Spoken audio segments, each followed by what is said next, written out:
The single greatest problem in Marxism today is dogmatism. The great irony is that people who oppose third worldism are accusing third worldism of dogmatism. So let me get this straight.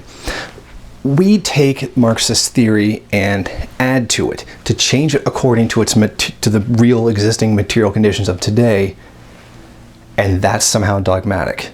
Actually, that's kind of the opposite of what dogmatic is. Dogmatic is when you refuse to accept that things have changed. When you are confronted with a new situation, you thump the manual, saying, read the fucking manual, rather than trying to understand the way that things are. Let me give you a perfect example. Enver Hoxha was really kind of a dumbass. He criticized Mao for having the peasants as the main proletarian force in the Chinese Revolution. It's supposed to be the workers, you damned yellow, reactionary. Yeah, Hoxha was a fucking racist. Let's just pretty much get that out of the way. Do you know what the industrial working class was in pre-revolutionary China? Yeah, it was almost basically non-existent. Wang Ming, the head of the Chinese Communist Party at the time, tried to have a revolution based off of the workers, who were virtually non-existent. Well, guess what? He got his ass kicked. They lost. They got slaughtered. You know what happened?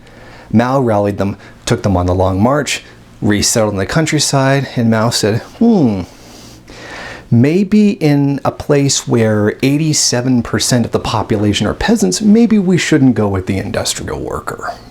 Maybe we should go with peasants. I mean, they're terribly exploited, even more so than industrial workers are. So I thought, hey, an investigation into the conditions of the countryside made that the basis, the liberation of the peasant, the main proletarian force. And oh, look, revolution happens. Enver Hoxha's insistence that it must be the industrial worker was basically dogmatism. It's dogmato-revisionism. Marxism is a science. It is the science of revolution. You cannot just dogmatically apply everything right there. This is the manual. This is the way it has to be. It's not math. Okay? It's not like that. Marxism is a science. It grows, it evolves. It takes in new information that wasn't available before and alters itself accordingly. The same thing with evolution. The same thing with physics. We don't call Stephen Hawking a reactionary because he didn't agree with everything that Isaac Newton said, because that would be stupid. Because then we had Albert Einstein, and then we had Stephen Hawking, who developed newer ideas and changed what we understood about physics because new information had been taken in. To do the opposite is called doing religion, or as we like to call it, dogmatism. Now, I don't really think I have to tell you that the world isn't the same as it was in the 1800s. Believe it or not, global wealth, imperialism, and class has actually changed in the last 150 plus years. That really should be obvious. People's living conditions have changed in the last 150 years. I think that should be really obvious as well. This is why we have Leninism. We had the theory of Marx. Marx told us how things were and how they needed to be. Lenin was the one who put forward the theory of how to apply it, how to get it done. Marx made the theory. Lenin made the theory to make Marx's theory work, to actually carry out revolution. Lenin's contributions are tremendously significant in this degree. To deny that is basically stupid. It's dogmatism to like an insane degree. A lot of what Lenin wrote is about the way things had changed since Marx's time. The age of imperialism had begun. Global class wasn't even the same as it was in Lenin's time as it was from Marx's time. That's why he updated the ideas.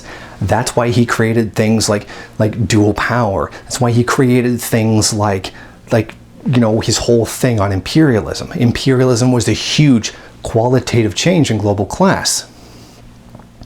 Very clearly, it was necessary to have Lenin's contributions because the world had changed from the 1800s. Fast forward to today, and we have Marxist-Leninists.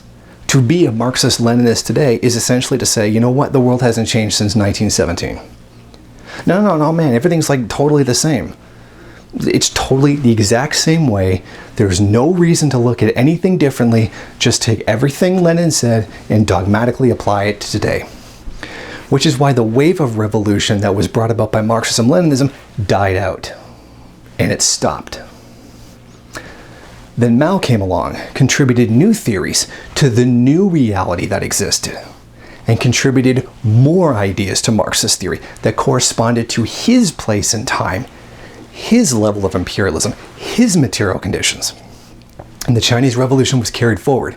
And then there was another wave of revolution that swept across the world, which eventually died out late 60s, early 70s.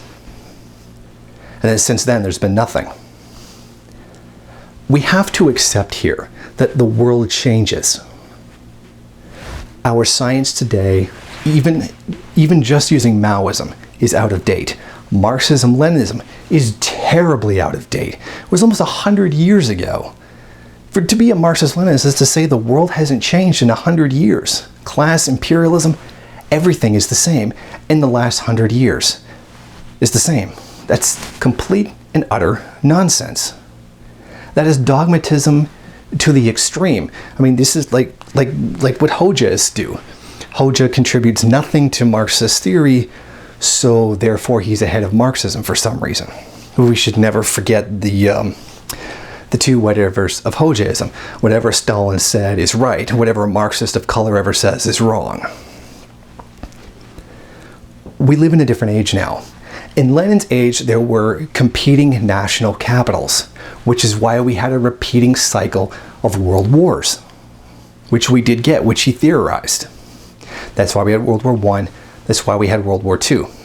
But then the question arises, why didn't we have a World War III? Well, there's a very good reason for that. National capitals build up within their own markets, within their own borders, until they have to break past those borders or they're going to collapse in on themselves, which is what spurs imperialism. Now, that repeating cycle of world wars stopped. But why did it stop? Because imperialism changed. Capital changed. Capitalism evolves like everything else. It gives us something new that we didn't have before. It changes itself in order to survive the problems that it faces. Essentially, various capitals started understanding that they had a general common interest and started cooperating. So now we're getting into the era of Mao, where they have a general united interest in stopping communism. And this generally began after World War II. So we had the international capital understanding that it has to stop communism. So now we essentially got the Cold War. It had reached a new phase. Mao recognized this and put that into his theories. Now, around the 1970s revolution, the waves of revolution were over. Even Maoism itself became out of date.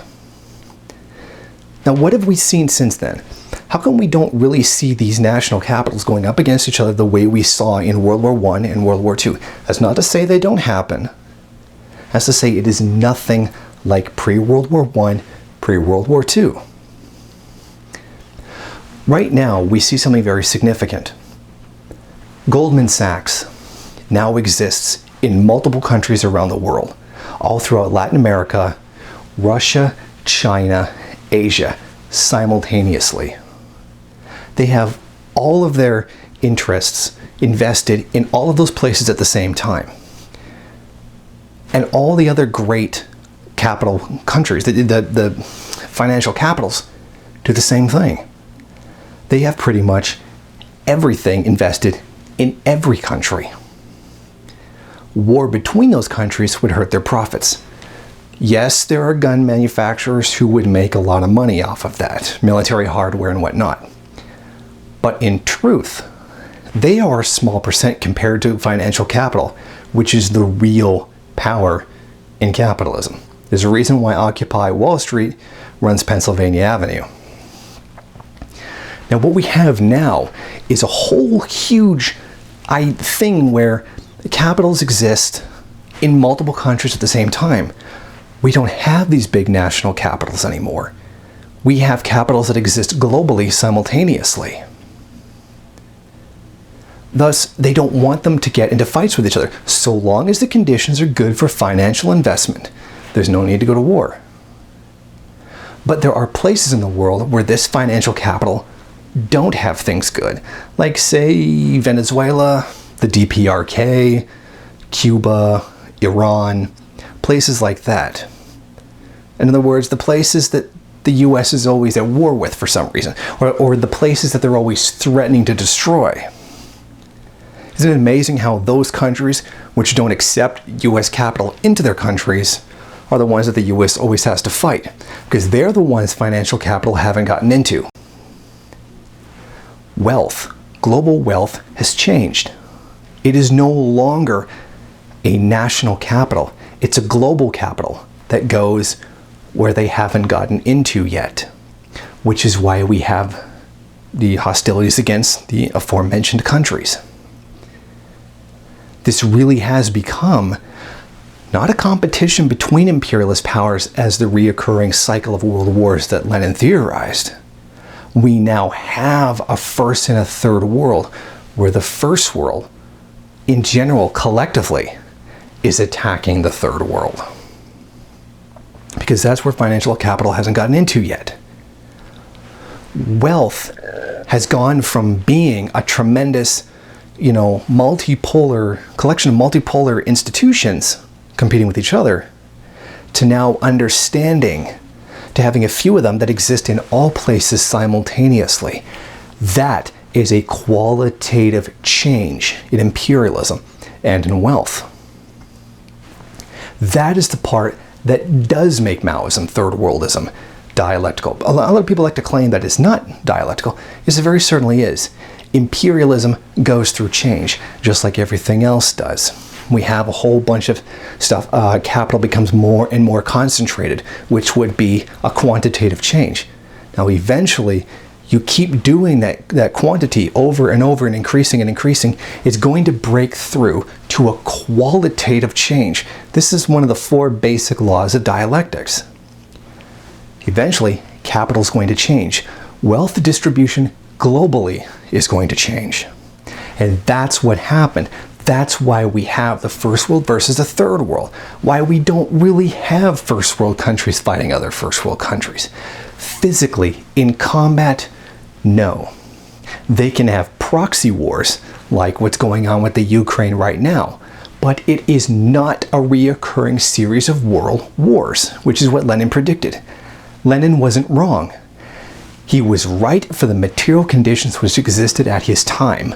Mao was right because he theorized according to his material conditions at that time. Wealth creates a divide, and an always growing divide. And that's exactly what Marx predicted. It just didn't happen the way he thought it was going to happen. It still happened. Instead of the rich getting richer and the poor get poorer, instead of countries, there became a global rich and a global poor. Maoism third worldism doesn't violate Marx's theory. It goes according to it, but it understands that material conditions have changed. And that's what's important to keep in mind here. We have to understand Marxism is a science. It changes, it grows, and it evolves. As soon as it takes in new information, it grows as an idea. If you're doing the opposite, you're doing dogmatism. It is not dogmatism to be a third worldist. It is to be a dogmatist to reject third worldism.